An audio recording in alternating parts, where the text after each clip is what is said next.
Nunca pensé que una cena familiar terminaría con mi hijo gritándome que no significaba nada para él. Jared, mi primogénito, se puso de pie como si el aire le estorbara y lanzó su sentencia con la furia de quien ha estado ensayando una traición. Tú no eres nadie para mí.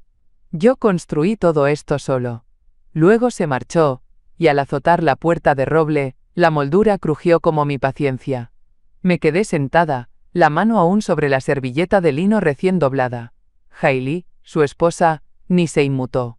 Masticaba con lentitud, como si yo no estuviera ahí, como si no acabáramos de vivir una escena que partía la vida en dos.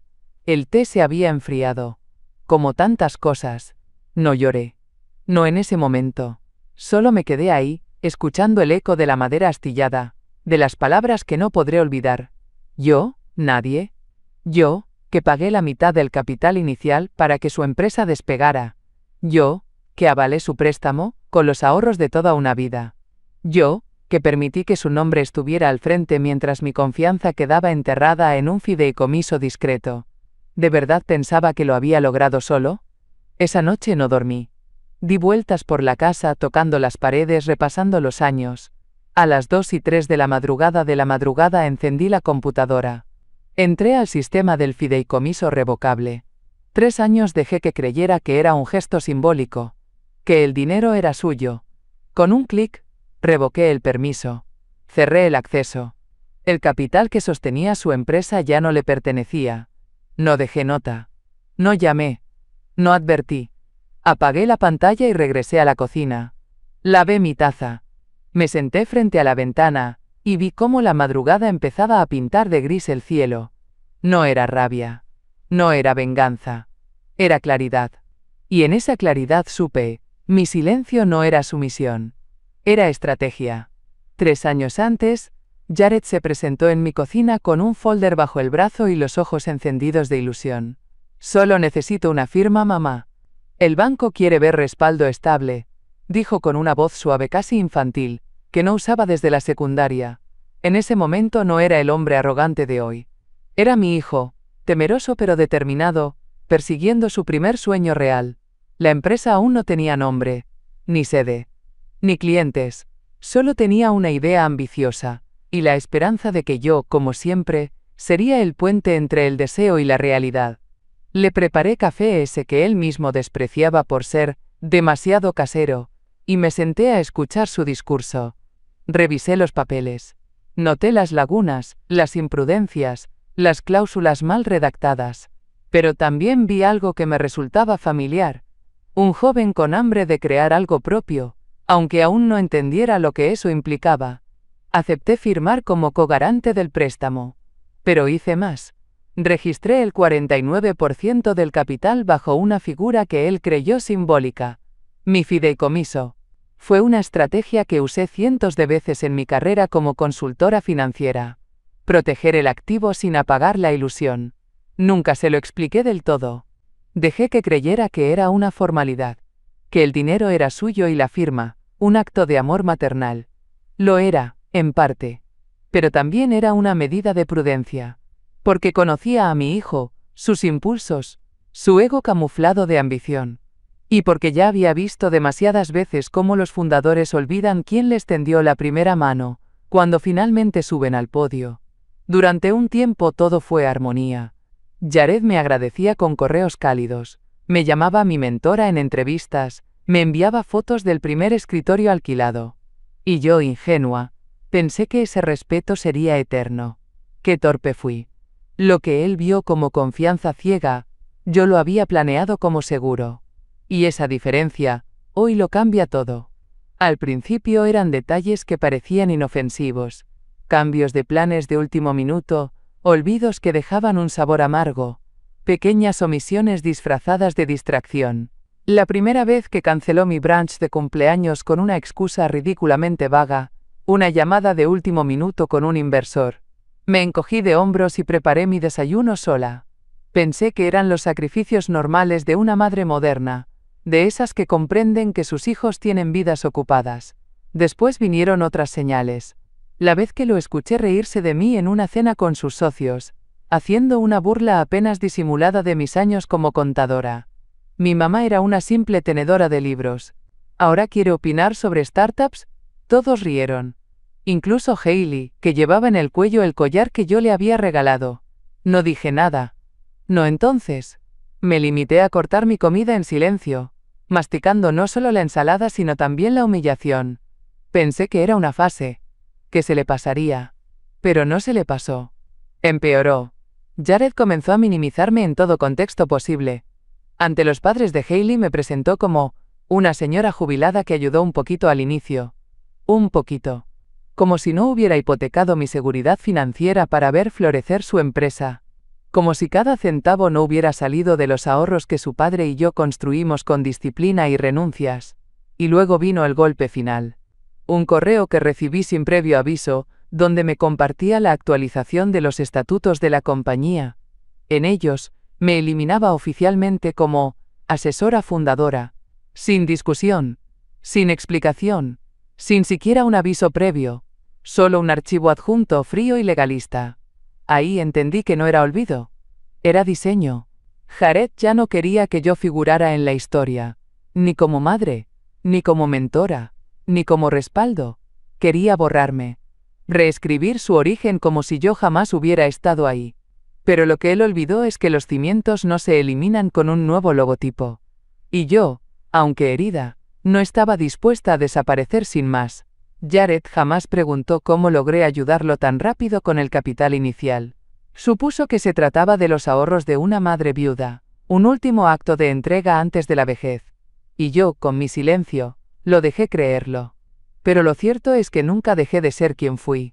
Antes de ser madre, fui auditora de firmas multinacionales. Antes de planchar uniformes escolares, corregía balances de millones.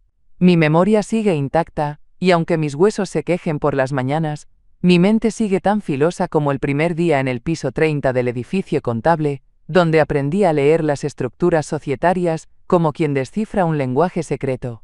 Jared nunca supo que los fondos no vinieron directamente de mi cuenta personal. Los canalicé a través de una LLC registrada en Montana, protegida por un fideicomiso irrevocable con cláusulas que anticipaban precisamente esto: olvido, ingratitud y codicia. Usé herramientas que la mayoría de los asesores apenas entienden. El dinero parecía venir de un vehículo externo, sin rastros directos hacia mí.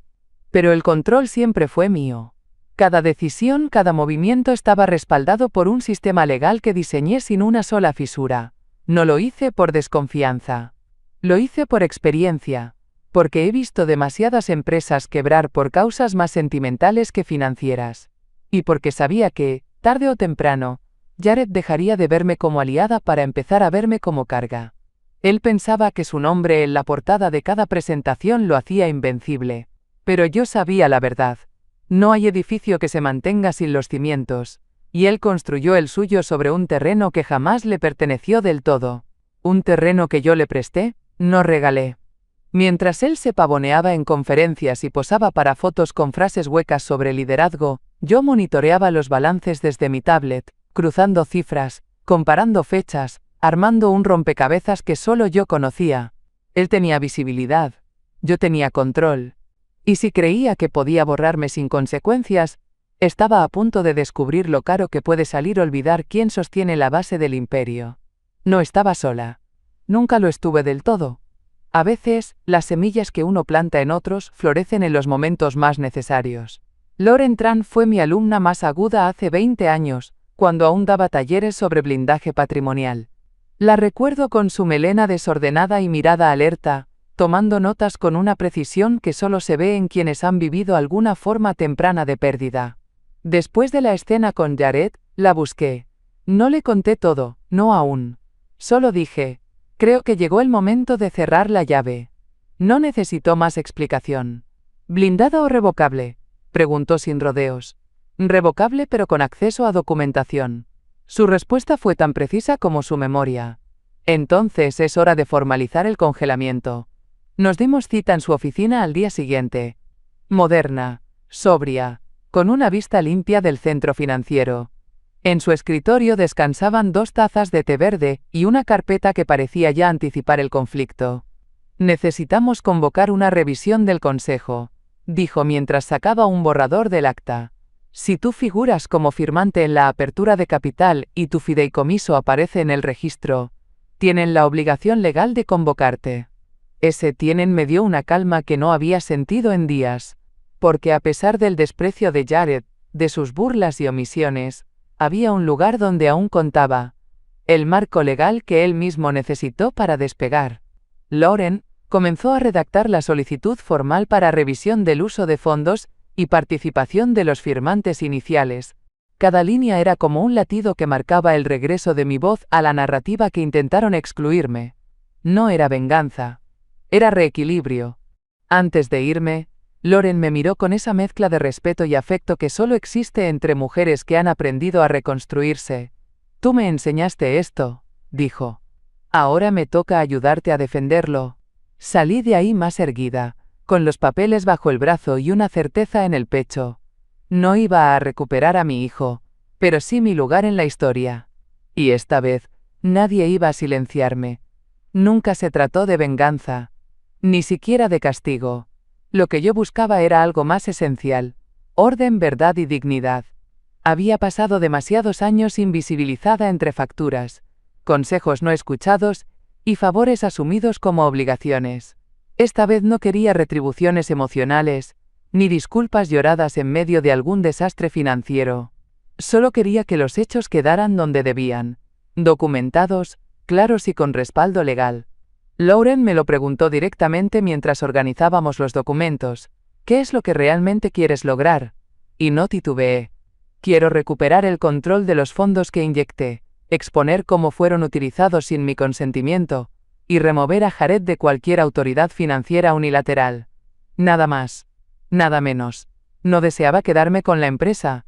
No necesitaba el cargo, el título, ni el reconocimiento público. Ya no estaba en edad de necesitar aplausos, pero sí merecía respeto. Y ese respeto comenzaba por restituir el peso de mi nombre en el origen de todo. Sabía que este proceso no iba a curar la herida que Jared había dejado. Hay dolores que no se solucionan con firmas ni balances. Pero también sabía que no podía permitir que la narrativa oficial de su empresa, esa que él vendía en cada ronda de inversión, siguiera pisoteando la verdad. Yo no era una señora que ayudó un poco al inicio. Yo fui el cimiento. Y no por accidente, sino por estrategia. Las leyes están escritas para quien sabe leerlas. Y yo las había leído todas. La estructura societaria de la empresa, desde el acta fundacional hasta las participaciones cruzadas, me permitía intervenir como firmante inicial y como representante legal del fideicomiso capitalizador. Tenía derecho a convocar una revisión. Y eso haría. No busqué confrontarlo. No necesitaba hacerlo. La confrontación llegaría sola cuando la verdad se presentara con sellos y firmas. Yo no gritaba. Yo firmaba. Y en ese mundo, el papel bien redactado vale más que cualquier excusa. No tuve que escarbar mucho. Jared, en su obsesión por proyectar éxito, dejó rastros en cada presentación, cada folleto y cada perfil que compartía con sus potenciales inversores. La imagen lo era todo para él. Por eso, cuando encontré su último pitch deck, lo revisé con la meticulosidad de quien examina una carta trampa en un viejo juego de mesa que ya conoce de memoria. Ahí, entre gráficos vistosos y frases sobre disrupción y escalabilidad, encontré la línea que cambiaría todo. Fondos iniciales asegurados de forma privada. Autoridad actual bajo control exclusivo del fundador. En apariencia, era solo una frase de marketing. Pero para mí, era una confesión. Jared no estaba diciendo que fundó con ayuda. Estaba declarando, de forma pública y ante potenciales inversores, que el capital inicial provenía exclusivamente de él. Que yo nunca existí en esa ecuación. Me detuve, cerré el archivo y lo volví a abrir por si acaso lo había interpretado mal. Pero no. Ahí estaba, negro sobre blanco. Esa frase no solo era arrogancia, era tergiversación de origen. Y, bajo ciertos marcos legales, era perjurio si se usaba como base para captar capital. Lo imprimí, lo subrayé, y lo agregué al expediente que Lauren estaba armando como parte del procedimiento de revisión. Era una pieza menor, sí, pero era la primera que demostraba intención. No se trataba de un error de omisión. Era una afirmación directa. Y si alguien mentía sobre el origen del capital, los inversionistas podían alegar fraude. Mientras tanto, Jared seguía en sus conferencias, dando charlas sobre emprendimiento con frases vacías y sonrisas entrenadas. Lo veía por fragmentos en redes sociales, hablando de resiliencia como si él hubiera superado adversidades en lugar de haber sido sostenido por una red invisible tejida por mis manos. Pero ahora esa red empezaba a convertirse en evidencia, y las migajas que él dejaba yo las recogía una a una. No para perseguirlo, sino para reconstruir el camino de regreso a la verdad. La memoria nunca fue mi debilidad. Tampoco los sistemas. Después de más de 30 años en auditoría fiscal, desarrollé un instinto fino para rastrear patrones, detectar omisiones y sobre todo encontrar incongruencias. Así que esa noche, con una taza de té al lado y las persianas cerradas, me dispuse a entrar a terreno familiar. Las bases de datos. Comencé por el registro mercantil de Delaware, donde la empresa tenía su sede legal. Localicé la LLC, revisé su constitución, los movimientos de miembros y las actas electrónicas disponibles. Luego pasé al IRS. Crucé los números de identificación fiscal, busqué las declaraciones electrónicas y los formularios 1065. Todo eso mientras anotaba fechas, porcentajes y frases exactas en una libreta de tapas negras que guardo desde mis años de consultoría. En menos de 2 horas, tenía la prueba que necesitaba. Un formulario de impuestos donde Jared había declarado tener el 100% de participación como fundador desde el inicio. Un dato incompatible con los documentos legales que mostraban que el 49% del capital inicial provenía del fideicomiso bajo mi nombre. Una mentira firmada. No en una red social, no en un folleto de marketing, sino en un documento oficial entregado al gobierno. Ahí ya no hablábamos de omisiones, hablábamos de falsedad fiscal. Imprimí el formulario y lo anexé al archivo, junto con la hoja de constitución de la empresa, los comprobantes del fideicomiso y la transferencia bancaria inicial. En cada papel, un hilo. En conjunto, una red. Y mientras lo hacía no me sentí rencorosa ni dolida. Me sentí competente. Poderosa. Como si cada cifra y cada sello validaran no solo mi rol en su historia, sino también la autoridad que él intentó negar. Jared podía tener discursos memorables y contactos influyentes, pero yo tenía documentos, fechas, firmas. Y esa noche, la única que no necesitaba testigos, entendí algo fundamental. No hay nada más silenciosamente contundente que una madre con archivo completo. La mañana siguiente, mientras el sol apenas tocaba los ladrillos del patio trasero, recibí un mensaje de Jared. Breve, calculado, frío. Como estás demasiado emocional para seguir involucrada, he decidido retirarte de toda mención interna. No hagamos esto más feo de lo necesario. Tuve que leerlo 2 veces. No por sorpresa, sino por la manera tan descarada en que convertía su traición en un favor. Como si silenciarme fuera un acto de clemencia. Como si mi reacción debiera ser gratitud. Minutos después, llegó la llamada. No de Jared, claro. De su abogado. Un hombre joven con voz tersa y maneras condescendientes. Me ofrecía cerrar el tema con un acuerdo amistoso. $10,000, por mi simbolismo como inversora temprana. Ni una palabra sobre el fideicomiso. Ni una mención sobre los documentos. Una suma razonable, considerando que no hay participación formal suya. Dijo, como si me estuviera haciendo un favor. No respondí. No colgué tampoco. Dejé que el silencio lo envolviera, como una cámara sellada que no permite escape ni excusas. Después de unos segundos colgó él. La jugada era clara. Jared había comprendido, aunque fuera parcialmente, que yo tenía más poder del que parecía. Y en vez de dialogar, había optado por aislarme, minimizarme, y finalmente, intentar comprarme. Como si el olvido se pudiera tasar. Como si yo fuera una pieza vieja de su historia que podía borrar con un cheque. No respondí su mensaje. No mencioné nada a Lauren todavía. En lugar de eso, abrí mi carpeta y revisé cada documento, cada número, cada firma.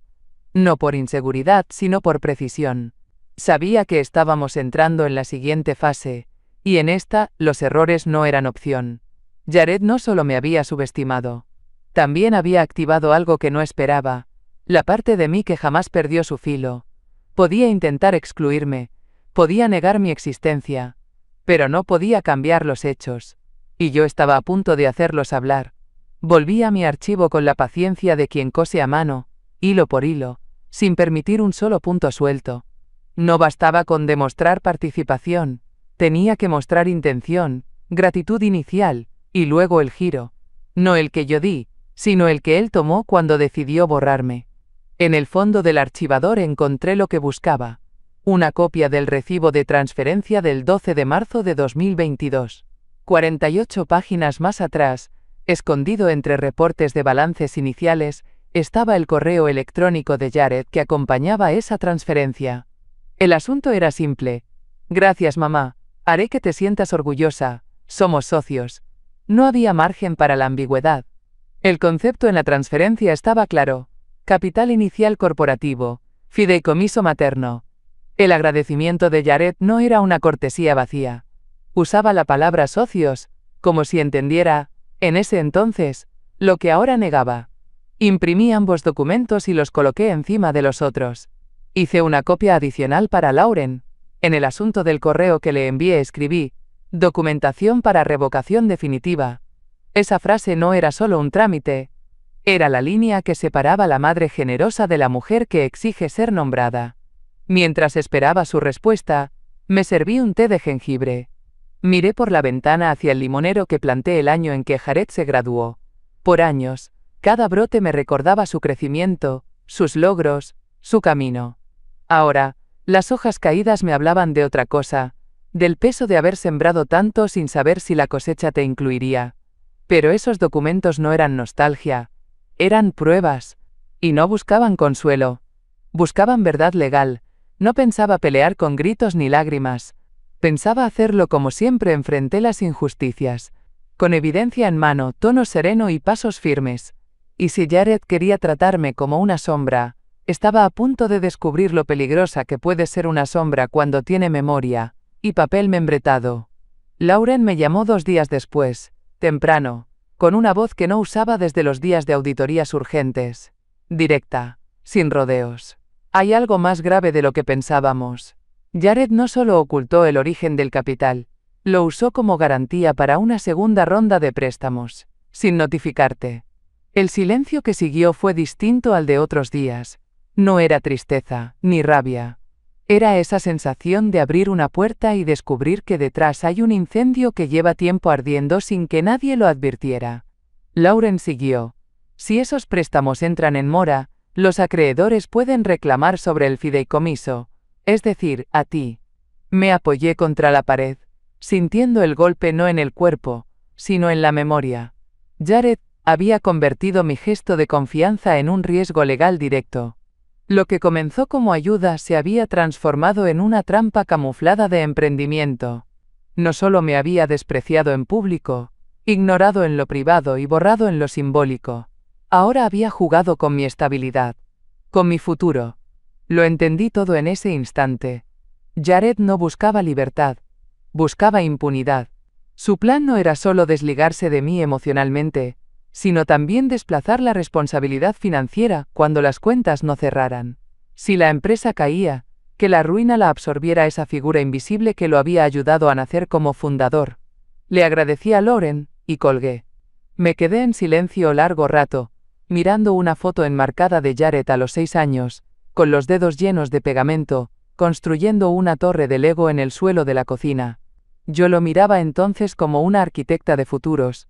Ahora me tocaba demoler lo que él había levantado sobre mí sin permiso. No podía permitirme el lujo de dudar, ni el peso del sentimentalismo.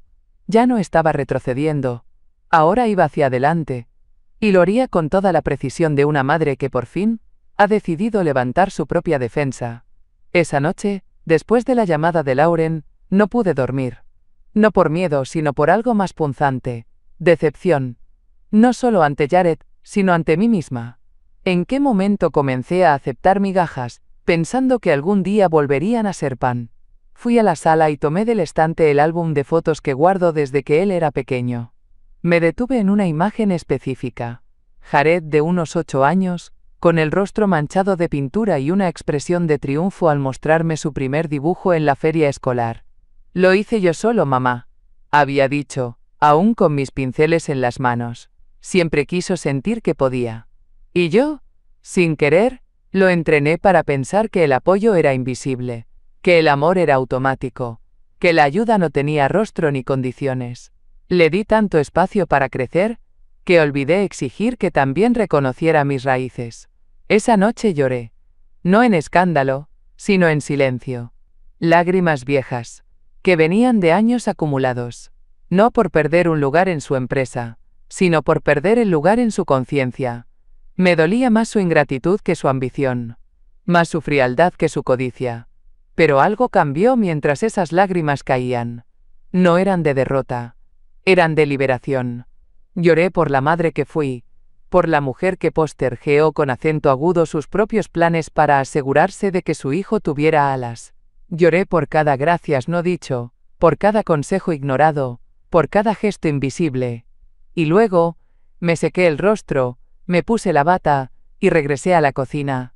Preparé té verde. Encendí la luz tenue del comedor, y me senté frente al sobre donde guardaba los documentos más importantes. Ahí estaban, esperándome. No era momento de victimizarme. Era momento de actuar. Lo que estaba en juego ya no era dinero. Era mi voz, mi historia, mi derecho a no ser olvidada. La mayoría de las batallas importantes no comienzan con gritos, comienzan con una carta bien escrita, enviada en el momento justo. Y eso fue exactamente lo que hicimos. Con la ayuda de Lauren, redactamos una solicitud formal de auditoría interna, amparada en mi estatus como aportante y firmante original del capital inicial. No era una petición.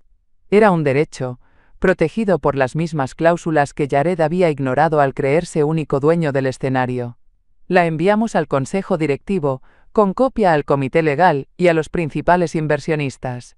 Adjuntamos documentación, fechas, transferencias, participación fiduciaria, y un resumen del conflicto de interés generado por la opacidad de Jared. Pedimos que la reunión se programara para el 3 de septiembre, en la sede compartida donde la empresa operaba, no en una llamada privada, no en una sala cerrada, en un espacio abierto, con testigos. Queríamos presencia de 3 inversores principales y al menos 2 asesores externos, no por espectáculo, sino por transparencia. Esa fue mi condición, que todo se dijera con la misma voz con la que Jared construyó su historia pública. Si él quería mostrarse como fundador absoluto, tendría que hacerlo frente a los ojos que antes lo aplaudían, y si fallaba como yo intuía, lo haría bajo su propio peso. Mientras Lauren enviaba la notificación oficial, yo me permití un gesto pequeño pero simbólico. Fui al escritorio donde guardo mi sello personal, ese que usaba en mis años de consultoría, con mis iniciales grabadas en bronce. Lo estampé sobre la copia impresa del aviso. No era una firma cualquiera. Era una declaración. Un regreso. La trampa no era una trampa en sí. Era una invitación a la verdad. Un escenario donde cada parte tenía su silla. Y yo, por fin, volvía a ocupar la mía. Él aún no lo sabía, pero el tablero ya estaba armado, y yo, después de años jugando en la sombra, movía la primera pieza. La sala de conferencias no era más grande que una cocina mediana, con sus paredes de vidrio esmerilado y escritorios compartidos. Un espacio de esos que pretenden parecer informales, pero donde cada mueble parece susurrar cifras de inversión y promesas a futuro. Llegué 15 minutos antes. Me senté en la cabecera, no por arrogancia sino por derecho. Lauren a mi lado, con su carpeta negra y su postura de quien no solo defiende sino también dirige, llevaba su blazer gris con una discreta insignia en el cuello, una señal sutil de autoridad que no necesita explicación. Los miembros del consejo llegaron uno por uno, con sus laptops relucientes y saludos medidos. 3 inversores se sentaron al frente, junto a un asesor legal externo que yo no conocía. Jared llegó al final, puntual, pero con la sonrisa tensa de quien espera una medalla y teme una bofetada. Vestía un traje gris claro, pulcro, perfectamente cortado, como si quisiera compensar con tela lo que le faltaba en verdad. Tras él Hailey, impecable, con una bandeja de botellas de agua personalizadas. Nadie pidió una. Nadie la miró. Jared se sentó y miró a todos como si aún estuviera en control. Fue entonces cuando Lauren habló. Esta reunión se encuentra en el registro oficial, dijo señalando al secretario, que en ese momento activó la grabación. A petición de la señora Carranza, como firmante y fiduciaria del capital inicial, se presentarán documentos para revisión. Gareth intentó intervenir. Creo que esto puede resolverse de manera interna. Pero su voz se perdió entre papeles. Porque en ese momento, yo abrí mi carpeta y saqué la primera hoja, el recibo de la transferencia inicial, luego el acta de constitución, después, los correos, las firmas. No miré a Jared directamente. No hacía falta. Él sabía que el momento había llegado. Y que esta vez, el escenario era mío. Comencemos por el origen, dije sin elevar la voz, pero sin ceder ni un milímetro de firmeza. Pasé el primer documento al centro de la mesa.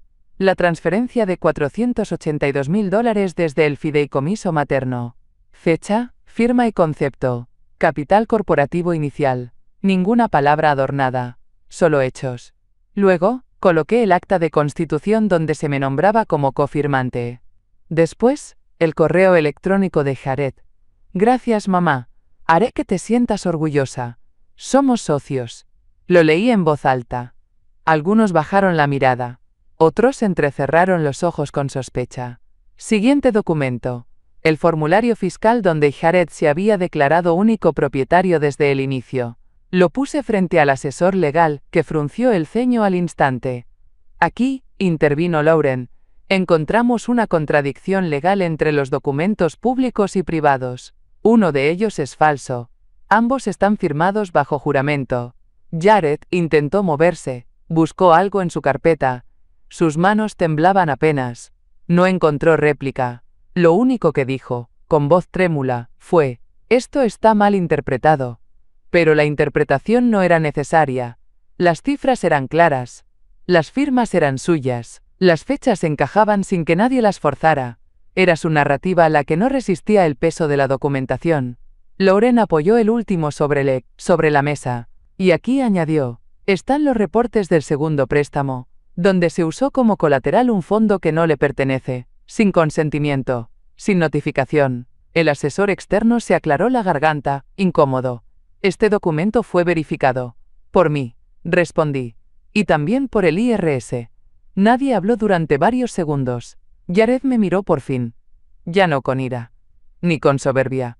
Me miró como se mira una sombra que crece sin permiso. Como si recién entendiera lo que había ignorado por años. Que una madre silenciosa no es una madre vencida. Y que hay pruebas que no se destruyen. Solo esperan su momento. Ese momento era hoy. Fue Mr. Donahue, el inversionista más veterano en la mesa, quien rompió el silencio. Se puso de pie. Con movimientos lentos pero seguros, como si necesitara que cada palabra suya pesara lo que debía pesar. «Señor Carranza», dijo mirando fijamente a Jared, «usted nos aseguró que los fondos iniciales provenían íntegramente de sus ahorros. Esa fue la base sobre la cual firmamos la primera ronda. Si eso no es cierto, estamos frente a una representación fraudulenta del valor de la empresa». Jared intentó hablar, pero Donahue alzó la mano con calma, como quien ha visto demasiadas veces a jóvenes creerse invulnerables. «Le aconsejo no interrumpirme», agregó sin levantar la voz. Hailey palideció de inmediato. Su pulso se notaba en la base del cuello. El inversionista continuó. «Nos enfrentamos a un escenario de riesgo legal. Y, como consejo, no podemos permitir que quien causó esta distorsión siga al frente de las finanzas». La votación fue inmediata. Una a una, las cabezas alrededor de la mesa asintieron. Incluso los más jóvenes. Incluso el abogado externo. Lauren entregó un documento preparado con antelación. Una moción para suspender la autoridad financiera de Jared hasta concluir la auditoría interna. Las firmas comenzaron a estamparse sin necesidad de discusión adicional. «Esto es mi compañía», dijo Jared, ahora con voz quebrada. «Eso creías», respondió Donahue, sin mirarlo. «Pero las compañías se sostienen sobre confianza. Y tú acabas de perderla». Hailey abrió la boca, quizás para defenderlo, pero no dijo nada. Solo tomó su botella de agua, ahora sin sentido alguno, y la giró en las manos como un talismán que ya no funcionaba. Jared se desplomó en su asiento. No por el castigo, sino por el espectáculo. Por primera vez no era el protagonista del relato. Y lo peor, era que todos los ojos ya no miraban hacia él. Los miraban hacia mí, la que sin alzar la voz, había traído la verdad. y había cambiado la dinámica de toda la sala. Para el atardecer de ese mismo día, los primeros cambios comenzaron a notarse. La biografía de la empresa en redes sociales fue editada sin aviso previo. El nombre de Jared desapareció del perfil principal, reemplazado por un texto neutro, fundada con respaldo multigeneracional. No hacía falta explicaciones. Los que sabían, sabían. Y los que no, empezaban a sospechar. La comunidad tecnológica es veloz para subir ídolos, pero más rápida aún para dejarlos caer. Esa noche, los sitios de noticias emergentes captaron el rumor. Revisión urgente en empresa emergente por presunto ocultamiento de capital. El artículo no mencionaba nombres, pero bastaba leer entre líneas. Jared había sido una figura demasiado visible, demasiado ruidosa. Su ausencia repentina hablaba por sí sola. En LinkedIn su perfil pasó de CEO y fundador a consultor de innovación. Una degradación maquillada pero evidente. Las publicaciones recientes ya no recibían los mismos aplausos. Los comentarios se llenaron de preguntas, y sus respuestas eran evasivas, cuando no completamente ausentes. Hailey, fiel a su estilo discreto pero calculador, actuó con la frialdad que la caracterizaba. Borró todas las fotos donde aparecían juntos. Eliminó menciones a la empresa de su biografía profesional. Cambió su estado civil a privado. No supe si fue una reacción estratégica o emocional. Pero en ambos casos, representaba lo mismo. El derrumbe del castillo de fachada que ambos habían construido. Mientras tanto, yo observaba todo desde la tranquilidad de mi comedor. No compartí nada. No hice declaraciones. Me limité a mirar cómo el aire se despejaba, cómo las piezas se acomodaban sin necesidad de que yo empujara más. La justicia no siempre suena a martillo. A veces se presenta en actualizaciones de perfil, en titulares discretos, en el silencio incómodo de una red que ya no te aplaude. Jared siempre quiso ser el rostro de su empresa. Ahora, lo era. Solo que no como él había planeado. La carta oficial llegó 3 días después, entregada por mensajería privada, con el membrete del comité directivo y copia firmada por todos los miembros presentes en la reunión. Jared quedaba formalmente destituido de sus funciones ejecutivas. Ya no tenía firma autorizada, ni acceso a las cuentas, ni representación legal frente a terceros. La oferta era clara, un asiento pasivo como accionista silencioso, siempre y cuando aceptara asumir la responsabilidad por todas las declaraciones erróneas y omisiones en los registros oficiales. No se le pedía dinero, al menos no todavía. Se le pedía algo más difícil para él: renunciar al protagonismo. Dentro del mismo sobre, otra carta. Esta vez, redactada por Lauren. Se trataba de una cláusula final, redactada con la elegancia quirúrgica que solo una mujer dolida puede escribir. Jared debía firmar una declaración reconociendo mi aporte como inversora principal, liberándome de toda responsabilidad legal, presente o futura, y comprometiéndose a no impugnar ni reinterpretar la historia financiera de la compañía. ¿Era eso, o enfrentar una demanda por fraude? Y él lo sabía. La firma llegó al día siguiente. No hubo nota personal. Ninguna disculpa escrita.